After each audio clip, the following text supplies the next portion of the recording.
Thanks for posting that. I hadn't seen that in a long 20 years. That's pretty good. Yeah, man. That's a legend, that one. That segment, that interaction. The legend and Zappa legend. What did Bert Franklin do with the Hellfire Club? You know, LaRouche goes on about the Hellfire Clubs. They're the bad radicals, the Jacobins. Hellfire Clubs, I think, were an extension of the Jacobin societies. Oh. That stirred up the French Revolution, led into head choppings and stuff.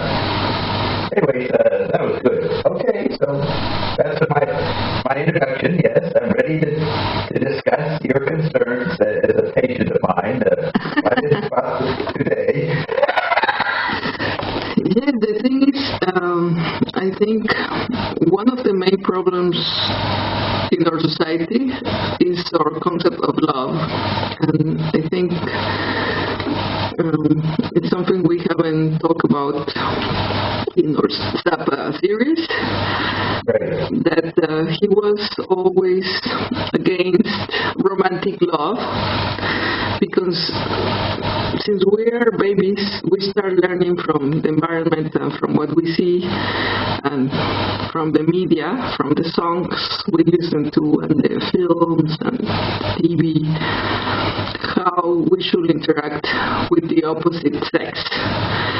And it's all, I think, really wrong. The expectations we have, and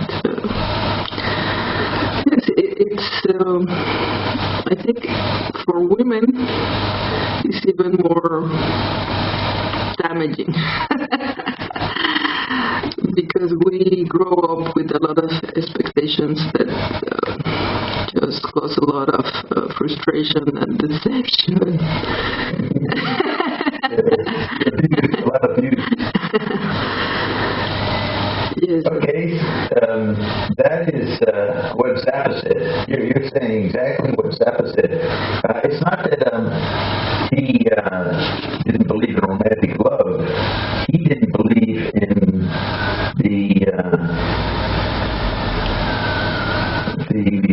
the talk about it. He said, he had several interesting quotes that stayed with me. He said, he doesn't think people should talk about love because it's a given among decent people. You don't need to keep reinforcing it. And I think of that more often today because I'm here at least once a day walking around here. Not in my house, but I'm walking along the tourist regions in front of the hotels. There's people on the phone. And they're always saying, you know, they have a short conversation. Then they say, I love you. And the person on the other says, I love you. I assume that's being said. They say it after every trivial little phone conversation. They must say it at least 5 times a day to somebody, to their child, to their husband or something. I think that's disgusting. People having to say, I love you every fucking time they fucking interact. You pass the butter, I love you. Could I have some more steak? I love you. You know, this is ridiculous. Well, there's a huge insecurity going on, which is my thesis about the chip body and the reason people text all the time, especially the younger kids, they grow up in this, they text all the time to stay in touch because there's nothing to stay in touch with.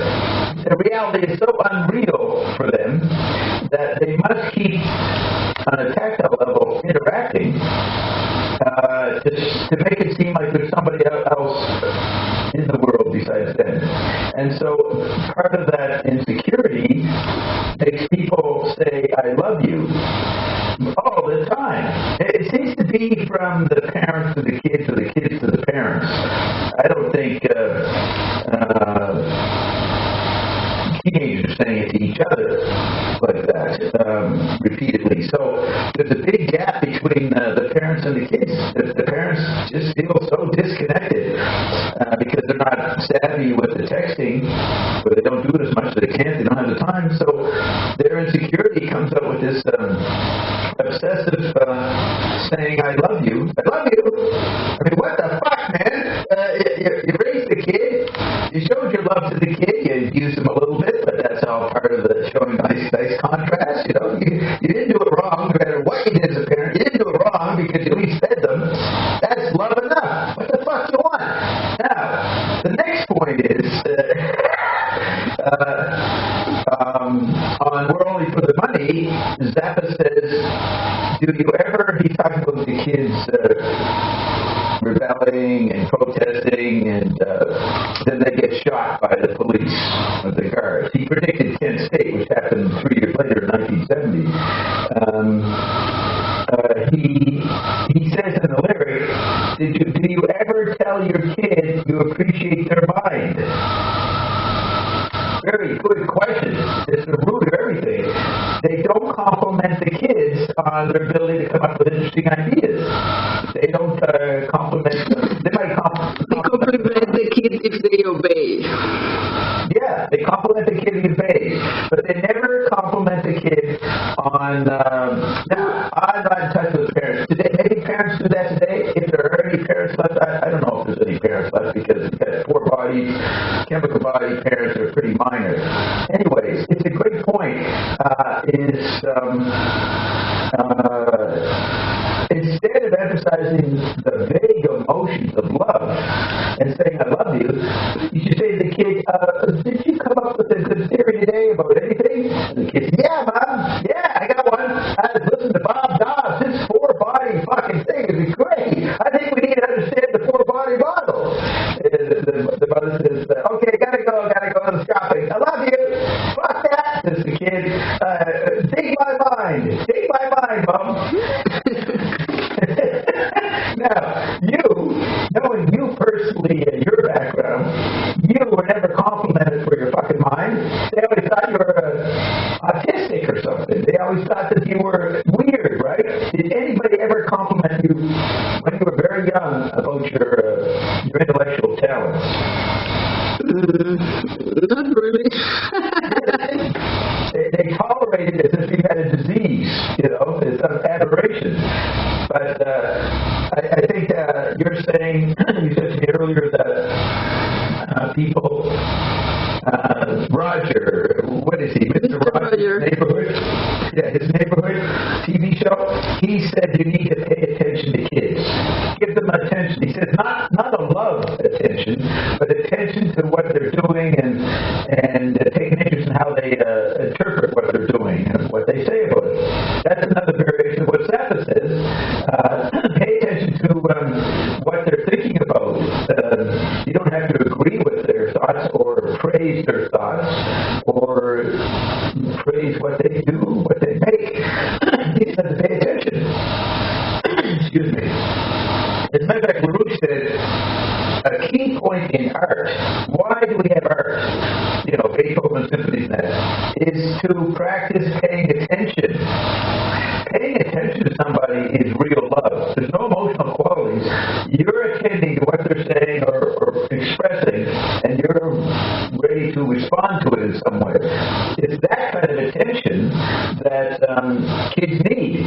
So you would never read the newspaper in the old days, or be texting at the dinner table or the breakfast table.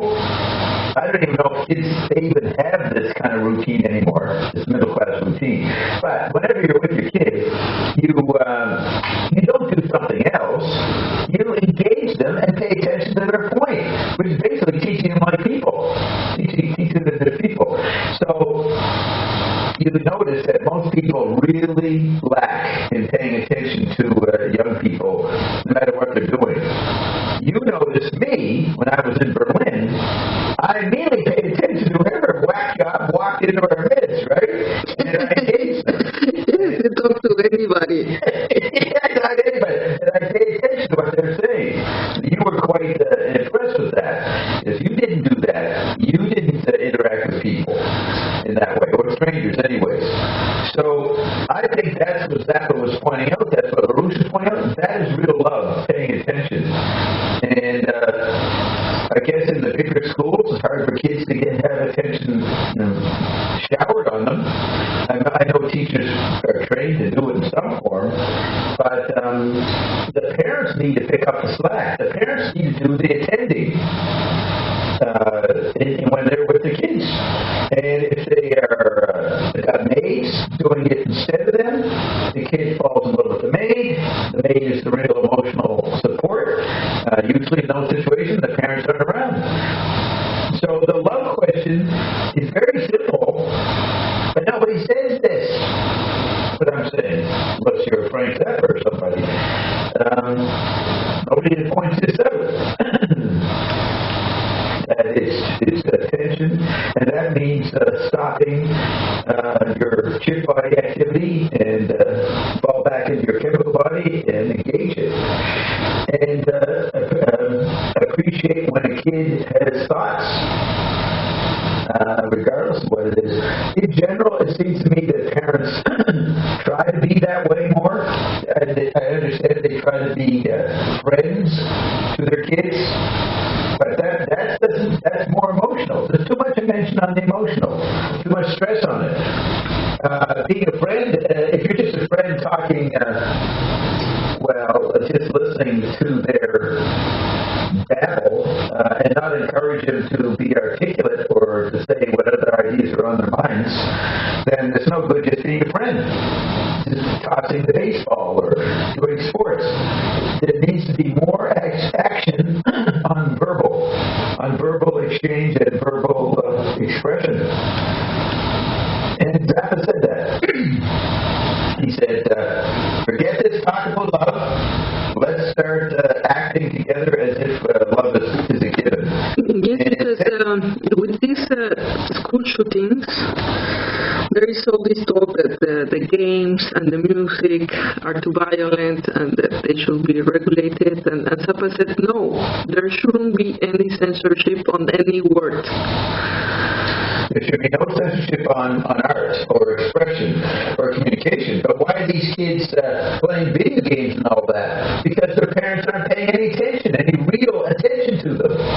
I mean, Zappa, that whole thing about bad lyrics, obscene lyrics on pop music, he said, first of all, they cut back on the educational budget so they don't have music classes. But he said, if you want to improve the situation, you have these kids listen to instrumental music, classical jazz, just instrumental, don't have any words, and teach them that. But you got to raise the budget and pay attention to a music consumption class. You got to bring that back in. So, and that was also the ideas of Pythagoras. According to the music you listen, is your reaction. Like you can be very violent or very. What he's saying? Happy. Yes, like there was a case of somebody he healed that was like a pyromaniac, and he said, well, he just had to listen to other type of music. Oh, he played the music. Like whatever he's listening is not the right music. Right.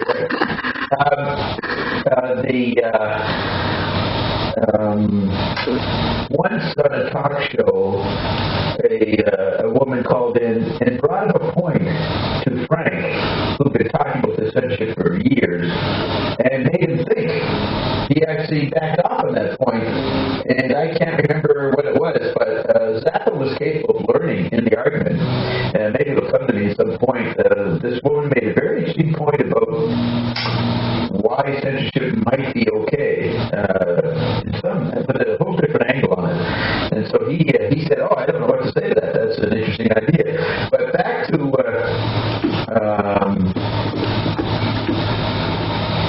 he used to tell his children, they'd be watching TV and a commercial would come on, and he made sure that, Dweezil, Moon Unit, and Amit and Diva, he would tell them that guy is saying those words, and he's being paid to do it.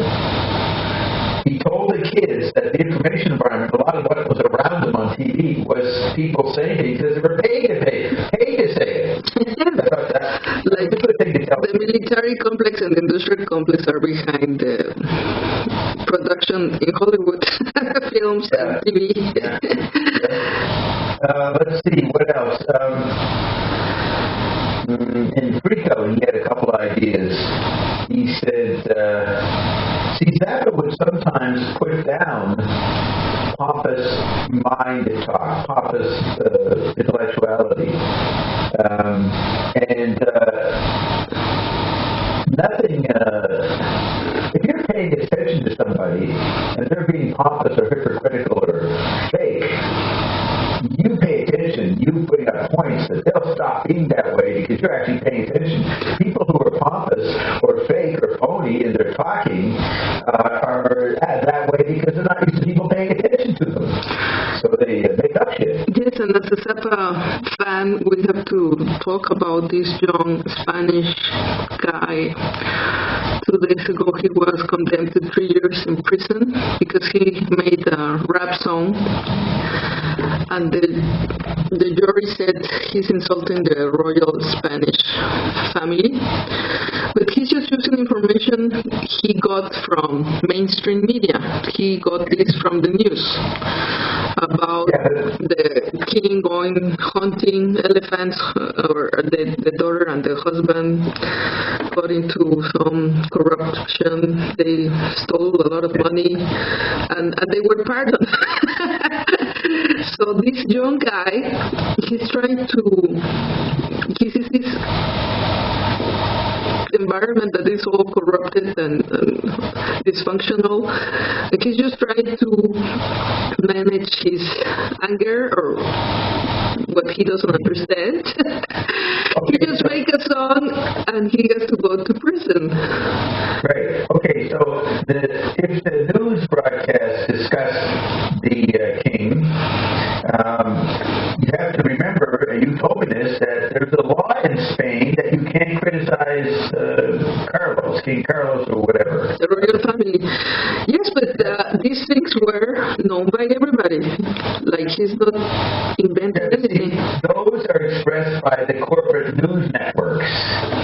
That's not the private individual. And, Spain, if you bring in McLuhan, it was not industrialized as fast as the rest of Europe. So it remained feudal, corporate, tribal, oral for longer. So they're just now becoming a literate population, or the last 50 years, say. So they're a bit behind on individual expression. So when this kid states his opinion, even though it's about public information, he is an individual doing it. And maybe the Spanish sensibility, they're not used to individual expression. No, he was charged on terrorism and very serious things. Yeah, but that's the authoritarian nature of the Spanish culture that the king and Franco then brought in.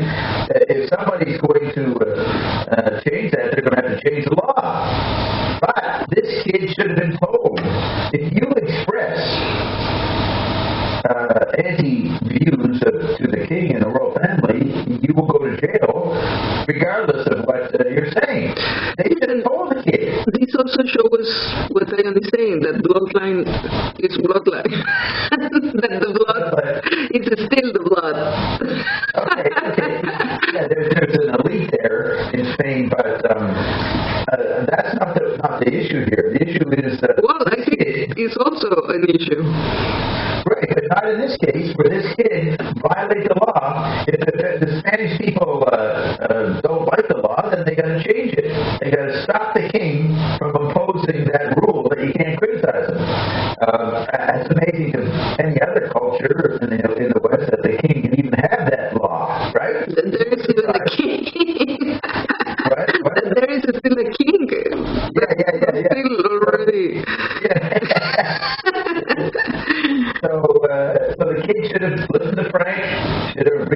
realized that news was a corporate thing, not private expression, but if he had his private expression, he's breaking the law. So let's forget that. That's a bunch of stupidity all around on every level.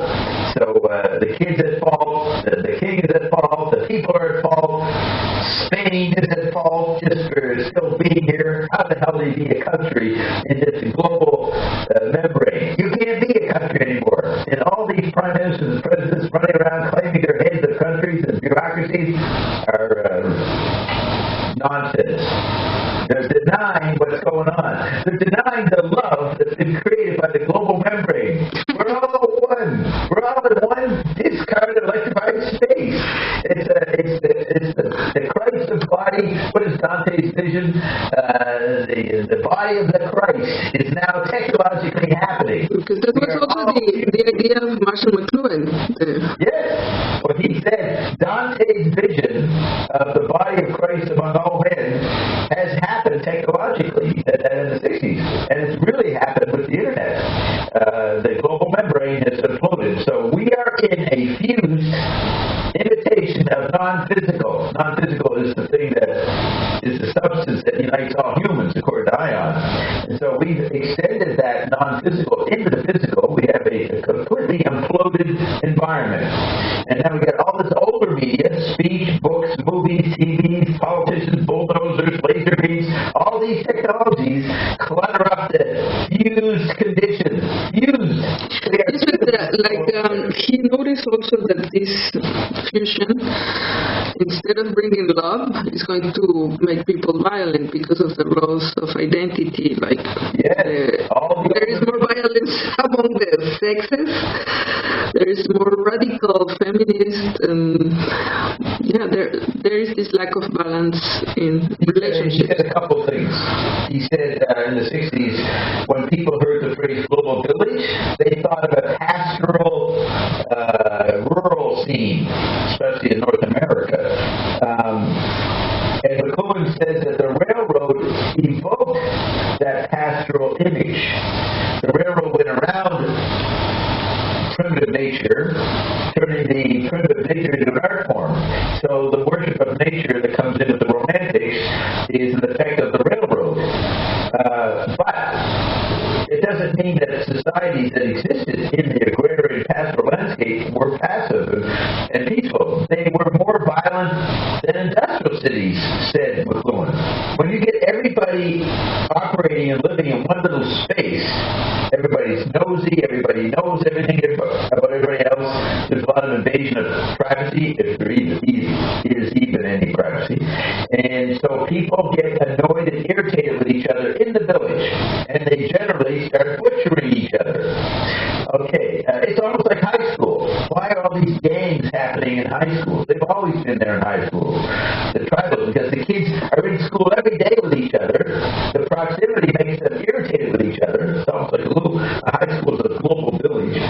So McLuhan said much butchering will start happening, and that's what happened since the 60s. Endless butchering in Latin America, in Europe, Asia, everywhere, different kinds of ridiculous murdering. And your country, Mexico, is a real bad example. Yes, 2017 was the most violent year. There were 47,000 killed people. Wow. See, 47,000. Not by officially, but there are a lot of disappearances and who knows what. Yeah. So McLuhan predicted the violence of our time. There's an excerpt of an interview he did on TV Ontario in Ontario, Canada, with a show called The Education of Mike McManus. You can look that up on YouTube, where Mike McManus starts off saying, well, I thought 20 years ago when you were talking about global village that we were going to come to some kind of unity, some kind of passivity. McLuhan said, no, the exact opposite. I was warning people. In other words, he's saying, turn off television, turn off the global membrane as much as possible, because you're going to get a butchery if you keep it going. No matter what kind of content, you could have NPR, the most educated content on TV, day in and day out, and it wouldn't affect the implosion and the global village bugging each other aspect. So that's the naivety of the liberal and the conservative, the naivety of the literate, that their literate message of some meaningful platitude will get out there and calm everybody down. No, it's physiological. It's a natural process. It's part of your biology when you have television or the internet. Like today, I watch a German ad from the 50s, and it said, women have two questions in their mind. What do I wear today, and what do I cook today? Oh, wow. So that's what women were supposed to think about and solve every day. And that's it. That's 10,000 years ago. It's the 50s. It's 10,000 years ago. That's Paleolithic humanity, because McClune said we live 200 years every 12 months in terms of new experience compared to cultures 100, 200 years ago. So by the 50s, I know, that's 60 years ago, almost 70 years ago. That is so long ago. We are not human compared to that. Yes, but a lot of advertisements, I was watching other ads from that time, were like educational. Like they would tell women, you should be sexy. When your husband comes home, get ready and don't be like mad. Relax. There is the woman is talking with another friend, and the husband asks, who is that? And the woman said, oh, she went with me to school. Oh, but you look much older. And so the wife is like, oh my God. and then the ad is like, yes, you need to drink this because... Again, it's so long ago, it's a slower pace of life. There was time to be didactic. No, yes, but even if they're not like so clear didactic, everything like you always explain is educating us, the environment. Yes. Yeah. That's the content education. The form itself was educating. And those ads at that time were for people who were completely different 10 years later. They were so different, they started rebelling in 1968 in the Mexico universities to the point the government banned rock concerts for 15 or 20 years. In Mexico, the youth couldn't go to any bands in big stadiums. Yeah, from 68 until the 80s. Yeah, and that's one culture, very strict Catholic or authoritarian culture, tending towards that. Well, they were afraid of communism and socialism. Yeah. And so young people shouldn't be together in big demonstrations, any type. Yeah. There were all these type of protest songs that they were promoting some communist ideas or ideals. And it was... Well, the reason the kids went communist was because they hated those advertisements that they grew up with. But I also think it has to do with media, just like the Nazis were National Socialism. Yeah. They were lovey-dovey. And everybody get together. A lot of discourses by Hitler that people don't get to listen to them are against the banks. What did you say? Do that again? Who's against the banks? Yeah, people don't really get to listen to what Hitler was saying. Oh, yeah, right. But lately there have been some people studying him, like Pierre Jovanovic, because he says the main problems are caused by the printing press and the printing of fake money. Right. And to explain that, he did a book about Hitler and the printing press. That's right. Really. Well, that's good. That's useful because people can disagree over every issue that involves emotions. But actually, to talk scientifically or detached or unemotionally is to talk about the objects in your environment. Not whether you like the objects or not whether you like radio or not, but what the medium, what the object, what the environment does to us. That is the most loving form of conversation because you're not getting into arguments over personal emotions and preferences and jealousies, you're talking technically about the weather. Talking about the weather is probably the best form of conversation for people to love each other, to stay in love. But the weather gets expanded from terrestrial weather to media environments as weather. That's why we call media hot or cold. Hot or cool is the weather terms. So discussing the weather is the way people should think and talk. Not whether you like something or not. That's irrelevant. And as soon as you start getting into liking things, other people don't like what you like, and then you get into arguments. So, but the thing with health that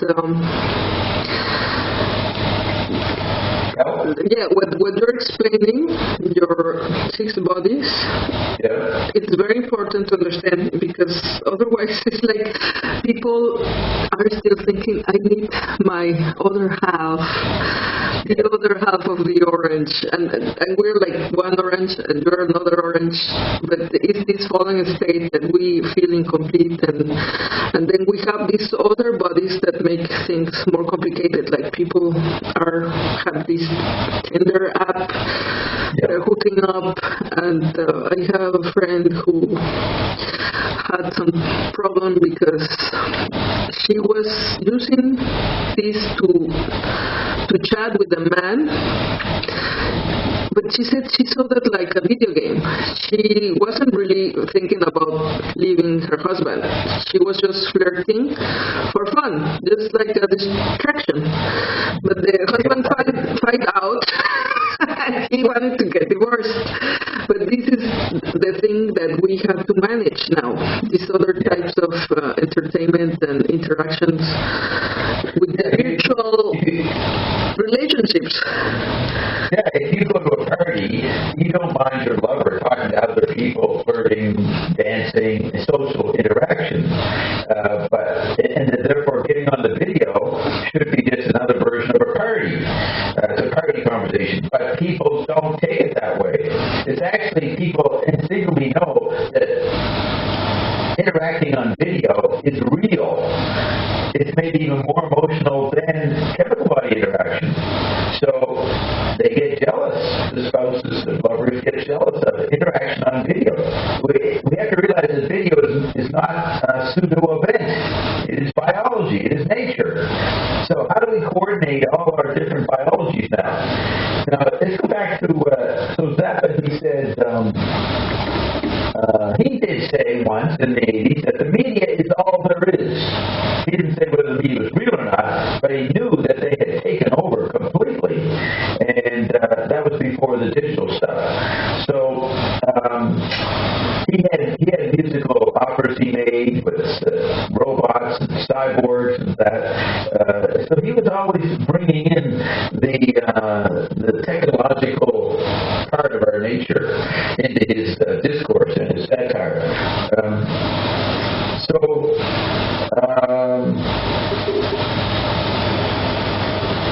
Words are so tiny now compared to imagery.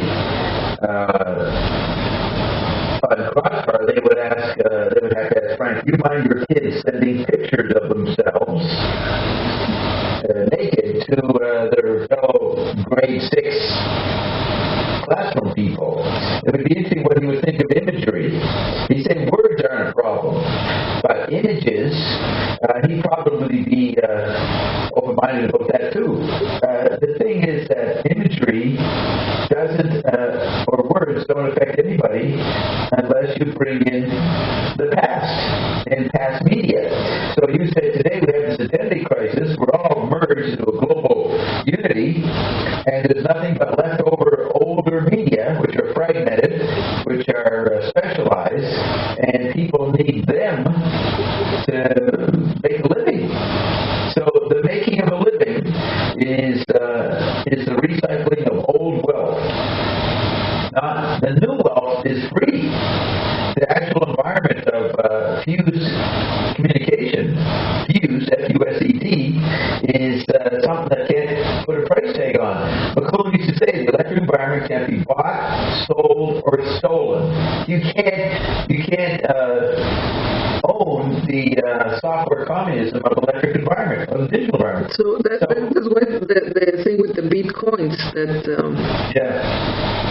they're trying to take the free electric environment and digital environment and move it back one slight digital step back, and then have that be a currency, to be something that you own. And that's probably not going to work. There's too many ownerships of different media that are competing. So the violence in our life today is the battle over different technologies. Every technology is obsolete. Once you've built this digital membrane that we're all in, I guess that was done through fiber optic cables, satellites, and what other kind of technologies. Whatever they laid down to bring us all into that one spot, it costs money to make it, but now it's there, it's free. So we live in an amazingly fused paradise of access, and so we put up older media, older TV footage, older movie footage, older lectures, older letters, older articles, and we argue over all the past stuff and ignore the present and the implications for the economy right now. That's why university is obsolete. Kids engage old media in the same fused environment, FUSED, fused environment, as everybody else is in. So there's not even any age level in the fused environment. In the chip body, nobody's any particular biological age. They're all fused. So probably the old literate Christians would think that is what the Antichrist is. The Antichrist is this fused technological environment that causes confusion and conflict in all the older media. Yes, and I have a friend, and she asked me to give my pseudo-boyfriend Facebook to her, and I said, no, he doesn't do any type of social media, and she found that it's like really freaky. Right, but that's because it's like nowadays, when you meet somebody, you don't only want to talk to that person, you want to see their Facebook, their Instagram, their wherever, to meet that person. Like to get to know the person. Yeah, so it's actually the meeting of somebody is not anymore just the physical. It's also other bodies. That's right. And so if one is not doing the chip body, that's considered antisocial. Suspicious. So your friend was suspicious of your friend who wouldn't do Facebook. It's like everybody's like, why? There's something weird. Yeah. Like, no. But there are a lot of people who refuse to go on Facebook because they think that they'll be contributing to surveillance of themselves, that they'll give up private information. Yeah, but at the same time, all this information that is being stored about each of us, there are also big concerns of how long this information is really going to survive, the digital. Yeah.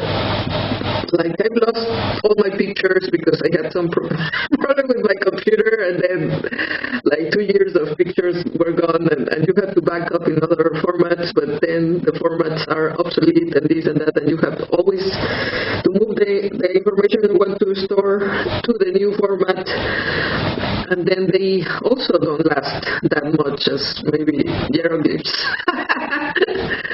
Yeah, it's a nuisance. I don't like that engagement of my time. Some people like moving things around and storing, but I don't find that a good spending of my time. So I keep your records, your other, your soul. I keep my chip body to a minimum as much as possible. My chip body interaction, because it's also vulnerable. But I get other people like yourself making videos and storing them.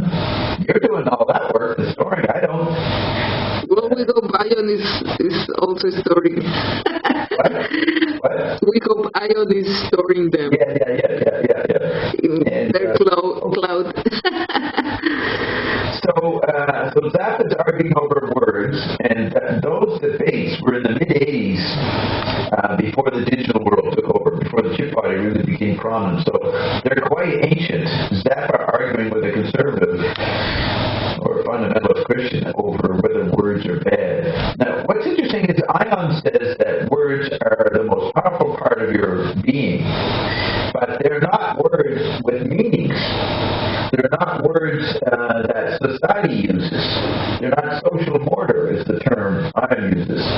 Social mortar is the cement that holds the stones together to make a wall.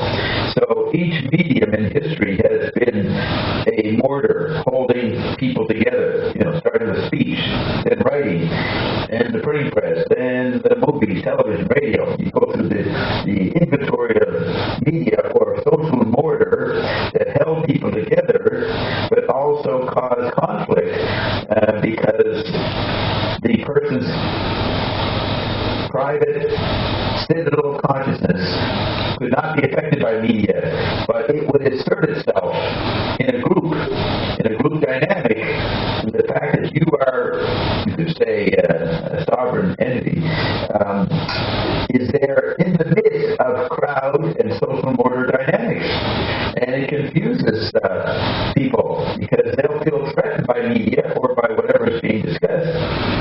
And it causes conflict within the group mind, but also conflict with the other sovereign people.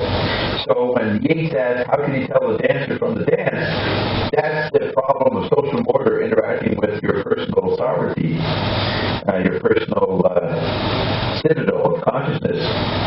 So that's always being argued, where you come in and where your social self comes in. Now the social self is made up of many bodies, many social mortars.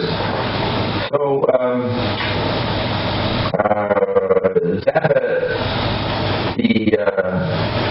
on his liner notes for the first album, he admitted that a particular song was a body commercial for groupies. He said, this song is for girls to come and get intimate with my fellow band members. That was when the word groupie came in. And he says right in the liner notes, this is a commercial for us, for our bodies. So that's pretty obscene, according to those, back in those days, it's pretty pornographic. But that's also really media ecological, that statement. Because, for me, I will understand that not like for the physical body, but for our bodies. Right. Yeah, for the electric body, you mean? Yeah.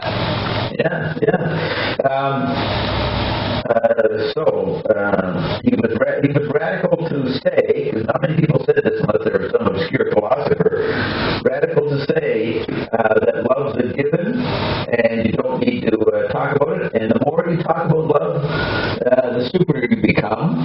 Therefore, all that teenage music in the 50s and 60s with the love lyrics and people's anxiety over who they wanted to connect with created unrealistic projections about what they were going to do once they got together. And it was all based on emotion and no sharing of individual talents, especially women were just expected to have a few talents, cooking and dressing nice and cooking nice. But see, those were simpler environments. They only had print media and the beginning of electric media, and that goes back to before printing press. People were not categorized according to sex or gender as much as they did once the printing press came in. Unisex could be considered the state of people in the medieval societies, and then you had different societies. Some were patriarchal, some weren't. The book The Alphabet of the Goddess by Leonard Shlain is a good history of what life was before the printing press. Listen, patriarchy wasn't always there. and that's why the sexual revolution happens after TV. Like you said, we have a TV body, and then the physical. Not so important. Yeah, it's not the ground where consciousness is policing itself and having its identity fixated with. So before television, the body was a key factor of identity and values and morality, whatever the culture thought was moral. That gets displaced slightly once you get to the super angelic global theater with television and computers and later media. The chemical body is sidelined. And that's obvious. I don't see why anybody would disagree with me on that. Somehow, like here in Germany, with the radio and the electric environment, in the 20s, there was a lot of sexual freedom. So the media have really a big effect in interaction between the sexes and what we call love, and that's why it is so important to understand what you're saying, because it's not anymore about thinking of us only as a physical individual, and I think Ion is trying to express that when he said love is a frequency. And that's why we are so affected by all these different media. And now, like here in Berlin, it's not a big deal to go to a sex party and let yourself be filmed. or to send pictures naked to your boyfriend or videos or whatever. It's just like... So when, another thing Zappa said, he said that radio is new life. Very amazing McLuhan statement. Radio is new life. So when kids heard music on radio, the frequencies of the music with the radio medium made them fall in love with the performers.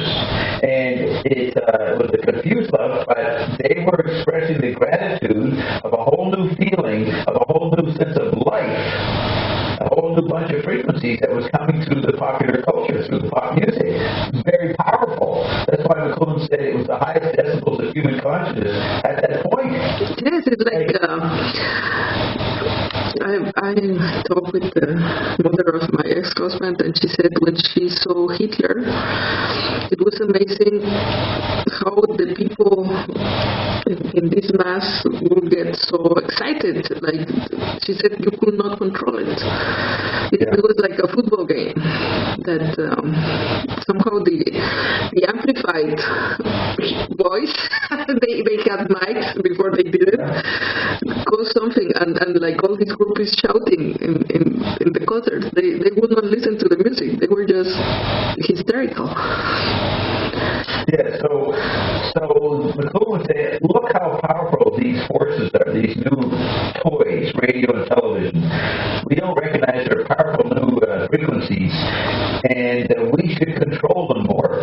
That's how you might create morality or a more civilized society, is that you must not have these media just inflicted on whole populations of all ages and just let it run amok. And nobody thought of media that way, unless you were the Amish, and when they went off and stayed in the country. And some religions, don't allow you to go to dances and stuff like that back in the 20s and 30s. So, McLuhan was helping people with their morality. He said, your moral issues are getting all confused. He said, first of all, if we keep having this electronic environment, you're not going to be able to have ethics in your daily business. Every politician will have a conflict of interest because you're engaging beyond your national boundaries with these environments and traded objects and commodities coming from all over the place inside a fused environment. See, people have to realize the most utopian fantasies of getting together were realized by the 60s technologically. The fusion. And some people like to say that global village doesn't happen until the internet, that the global village did not really happen on television. Well, yes, the shipping was slower results were slower, but still everybody could experience the television environment as crude as it was, and that's unity enough. Once you arrive at that point, you are fused, and the content may be far away and all that, but you're fused with the effect of the mesh of the medium, the form of it, and it's simultaneity. So later developments like the internet are just intensifications of a condition that started in the 50s and 60s. Listen, homeopathy. I was telling you, in the Renaissance, there is a lot of anatomical things hidden. It's part of the Hermetic tradition to hide things that you have to find. But they, like in the Sixtine Chapel, you have the brain. In Botticelli painting, you have also the lungs, or in the Garden of the Delights, you have an eye. That maybe they somehow knew that all these things, like the printing press, was, like McLuhan said, an extension of man. And that was a way of expressing the hidden changes that were affecting us. By not allowing them to show anatomy. Yes, they're hidden, like the effects are not to be seen, like the electric environment dissolving the guff and dissolving the guff and things like that we are not aware of until Lion told us. All these organs and all these parts of your body have much more functions, and they were somehow activated with all these process that he called the change reactions. That all communication is media. Media is communication. That's why I say that ion is a new technology. It is the hidden environment, just like satellites were, television before that, radio. The frequencies of those environments were not fully understood. The frequency of ion as a technology is not understood. And ion is a technology because it communicates. And it communicates already in the environment of the non-physical known as the gush. Ion holds together people's essences, the part that survives death. So when it came forth to speak and create, that was the most radical extension of humanity. The most radical machine was the unified non-physical environment coming forth to engage in the contrast and the confusion of social order. Yes, and it's really impressive that he said the goal of all this thing is to become a lover who loves. Yeah. So this is a new understanding of this thing we call love. And right. Zappa was trying to express that it's not about the things you hear in these songs, right. but it's something different that it has to do with the frequency. You can look at art. Well, maybe all media fall into the category of love. But art tries to show things, people's lives, the environment or the conflict or the interaction, the psychology, the sociology, all the things that art does is an attempt to show the love in humanity. Not emotional love, but the environmental interaction of objects which love us, and we love them back. The force field. And the force field.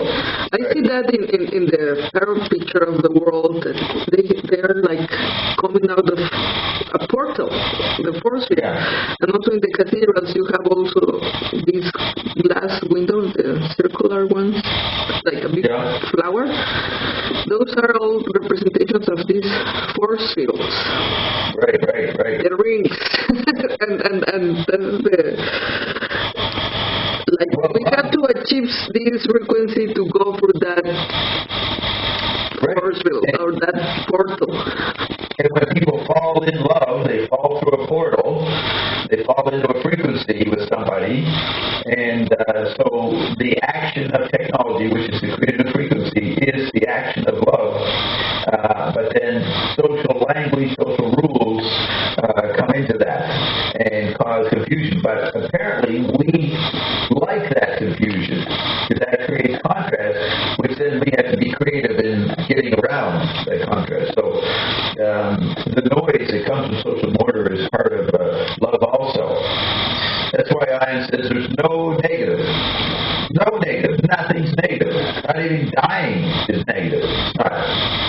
Not even dying is negative. How do you say it? Too many negatives.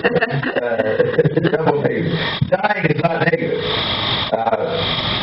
But we do have new information from Ion who's saying that dying is a problem now because the gut is empty and you can't go to the regular death zone. To take a break. What? You cannot take that break anymore. Yeah, you can't take that break. That's right. That's complex. So Zappa was the coolest lover. Zappa was a lover of love. He knew that love was a force field. He knew that the social rules about expression of love were erroneous and limited.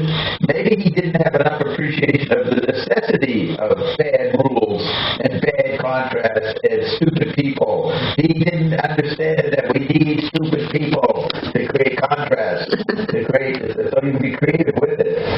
But then I sometimes think he did. But when you use words, you're going to get put into an angle, an abstract position, a point of view.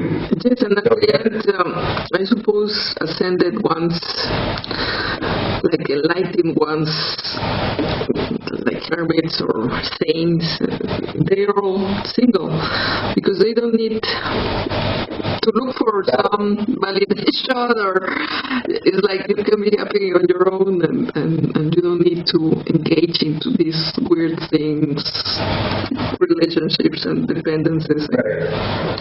Yeah, that's. I think the future test on the saints who are ascended and alone is they're going to be forced to relate to people because everybody else is ascended. And then what happens then when ascended people can engage in social order without the validation issues that were there before?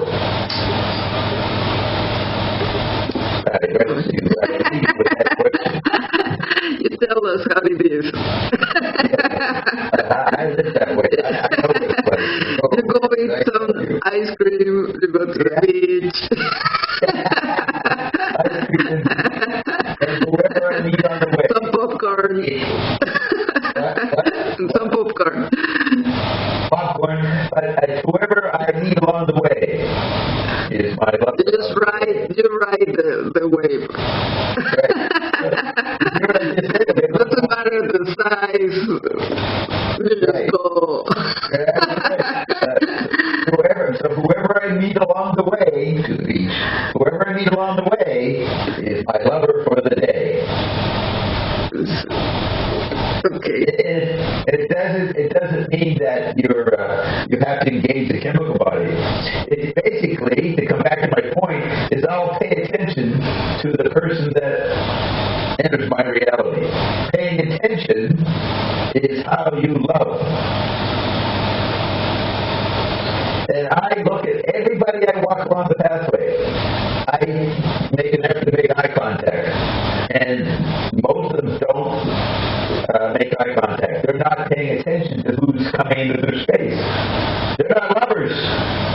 They've got some crazy purpose to go. They're looking at their cell phones. Yes. And I'm offering myself up every day to engage attention. I'm a lover who loves.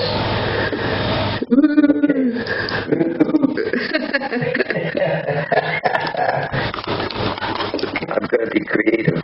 I'm going to invent something. Here we go. I see that Howard Gossage, the ad man who first promoted McLuhan, many magazine articles. He writes on page 14 of McLuhan Hot and Cool the 4 phases of an environment. So when a new technology shows up, a new extension of humans, everybody's impressed. Wow, look at this. This is the best mousetrap ever. It's a really good mousetrap. And the mousetrap is having other kinds of effects that people don't know. So it is the last word phase. It's very impressive. It's new. But there are rhetorical or persuasive effects happening that people don't know. So I have your last word, phase 1 of the tetrad, enhancement, equals rhetorical or immediately persuasive action of the new effects. So after a while, the technology becomes used by everybody and they get used to it. So you move into the dialectical phase of the trivium. You move out of the rhetorical last word, and you move into the cliche. That means it's almost boring, and people aren't excited about it anymore.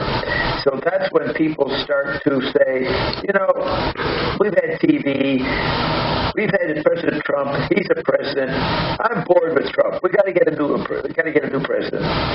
So they start to resist what the rhetorical effect had been. They try to adjust it. It's partly ions 3-2-1-ing it, and 1-ing it is you change it to make it the way you like it. So there's a dialectical resistance, an action of resistance to the new effects in the second phase, and it could even be a Hegelian 3-part thesis, antithesis, synthesis situation. Then you move to phase 3. Now, the cliche, the new technology, having become cliche, has been around for a while. Now someone comes along and says, we can use this for a completely different purpose. So they take the environment and they use it differently. Artists always take the old cliches from the museum and they repaint the old paintings with new ideas. So within the art craft, that's the example of turning something into an art form. Now, part of that enterprise is grammar, which is searching for origins of meanings, of words, of gestures. So when one starts to look at this boring old technology, you start to say, what's this like? You start to think about where it come from. You start searching its form, and in that quest, you come up with the seeds that started the form. So we call that the grammatical action of the effects as the metonymy. Metonymy means if I have a bunch of people making videos, Buzz Cosin, somebody else, and you, I'll say, see those videos? That's a Roxy. It has a certain style. So metonymy is when you substitute a word for an object. One metaphor word for another. So artists take what's given and they change it. They put the object in a new ground. And that's the action of metonymy. All right? So I expect a Roxy video from you, not a Buzz Cosin video. Right? That word, Buzz Cosin, refers to the action of the metonymy. So that's what that means. That's the art phase. That's the art form status. So people, they make their millions selling their art, and they're quite excited about having arrived so that they can be put in museums. But there's another phase when the people know about the art. They don't go to the museums. They don't know anything about the Andy Warhol, but they know the soup can. They've seen the soup can somewhere, and they might even know it's Warhol. That's when the environment has become archetypal. Everybody can see something in it. Everybody can think it's part of their cultural legacy. So it is quite universal, quite comprehensive what it contains. So I have here the 4 parts of the quadrivium: music, geometry, astronomy, and arithmetic. And they make up the universal action of an archetype. You can can do a musical version of it, a geometry version, astronomy, or arithmetic version. Musical, geometrical, astronomical, and arithmetical. You can even make a tetrad out of the 4 phases. So, all this stuff, the last word phase, the cliche phase, and the art form phase, all happen simultaneous in the archetypal phase. So when McLuhan says a tetrad, its 4 phases are all happening at the same time, he's talking what I'll call archetypal. Now the other aspect of this is that you get the first 3 phases of the... Okay, you want to say something? Just the 4 phases that is in your bottle. Like, yes. We see 3 and 1 is behind. Very good. And the one behind is what it flips into. It's the opposite. It probably doesn't even look like a phase. Yes, and I think it's like you're the only one who can get all these different expansions of the meaning of these archetypes.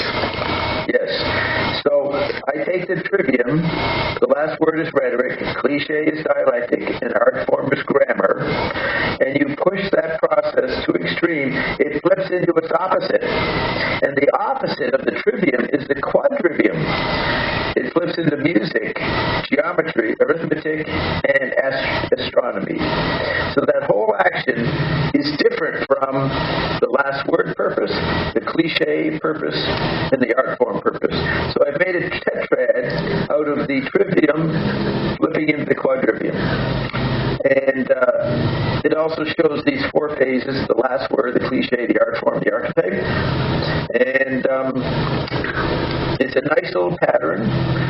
I don't think it'll stop the dead children trade in Mexico. I don't think this will offer enough insight so that they'll arrest the people selling body parts in South America, Africa, and Canada. So we're stuck here with an abstract pattern that I evoked while sitting around pondering the old McLuhan meme. Right? That's what I did. I made up some stuff. Yes, they're not just giving quotes. Right. I can do that. Yes, I know, but you have extracted the juice. I make new patterns.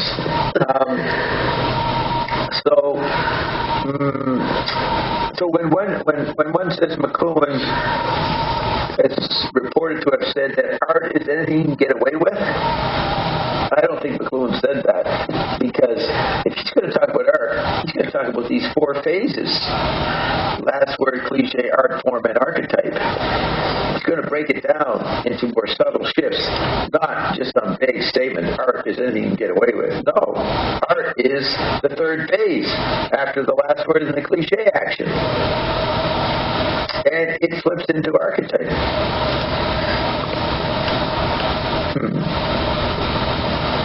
So at the top I have said the 4 phases an environment goes through have the qualities of the postures of the trivium and the quadrivium. So I think unless you have some questions, I don't know anything more to say. I've explained it. Well, I find it so fascinating that the archetype of this character with the different faces it's not only like a decoration, but it really evokes so much. It's not just it's the fourfold. The fourness is so important in many cultures. The 4 directions, the 4 winds. Yes, in Toltec culture, they thought you have to repeat a ritual 4 times for the thing to manifest. Wow. And McLuhan, he said we only had 4 senses, not 5 senses. We had 4 senses. Eye, ear, nose and mouth are one. Smell and taste go together as one. And then movement, kinetic. And I think it actually should be only one synesthesia thing. Like, that's tactility. That's the interplay of the senses. That's the synesthesia of tactility. That would be the one form. But it's not a form. It's a process. It's an action of integrating all the different parts to make something coherent. Which is what your mind does all the time. Your mind's always taking data and putting it in order. Yes, and this idea that we see, we smell, and we do everything at the same time. So we cannot... And then you bring in the non-physical. That's part of the process too. Not just your 4 or 5 senses. Your non-physical is communicating and organizing and relating it to other things. Probably to other timings. To the so-called past, present, and future.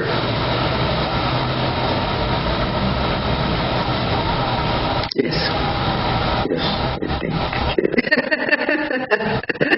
Please turn to one side and then to the other side.